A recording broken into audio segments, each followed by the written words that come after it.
টাকা বাড়ায় 1 লাখ টাকা পাইয়ে লিয়েছি, এটা এখন দিয়ে এটা এখন এনজয় হবে বাল।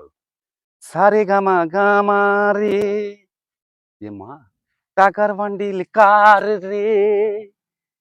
ওরে বাবা রে বাবা! বান্ডিলের বান্ডিল। এটা তো হইয়া গেল আমার। পাপ হবে নাকি?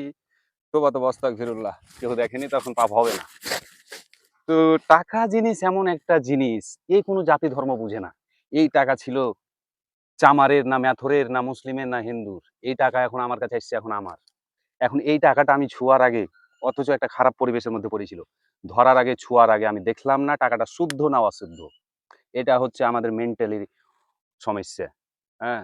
অথচ যদি এখানে একটা পাগল, আমি যদি পাগল হয়ে যদি আমি বসে থাকতাম, তাহলে আমাকে কোন জাতি, আমার শরীরের পোশাকটা ভালো, আমার শরীরে গন্ধ ছড়াচ্ছে কিনা, এটি দেখার জন্য হাজার মানুষ আমার পাশ দিয়ে যেত আর ঘুরে, ঘুরে তাকাতো।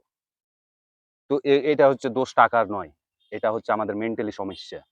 তো আমরা মানুষ, এই টাকাটা আমাদের শরীরেও যদি দুর্গন্ধ থাকে, তো এই টাকাটারও একটা দুর্গন্ধ আছে। এই টাকাটাও একটা ডোম মেথরের হাতেও যায়। সেই টাকাই আবার একটা প্রধানমন্ত্রীর কাছ থেকেও আমার কাছে আসে। কিন্তু আমার কাছ থেকে যাওয়া টাকা, একটা মেথরের কাছ থেকে যাওয়া টাকা, একটা প্রধানমন্ত্রী হামেশাই হাতে নিয়ে নেয়। সে একবারও চিন্তা করে না টাকাটা শুদ্ধ না অশুদ্ধ। তো ভালো থাকুন, সুস্থ থাকুন। আর টাকা বাড়ায় 1 লাখ টাকা পাইয়ে লিয়েছি। এটা এখন দিয়ে এটা এখন এনজয় হবে বাল। একেবারে চিল।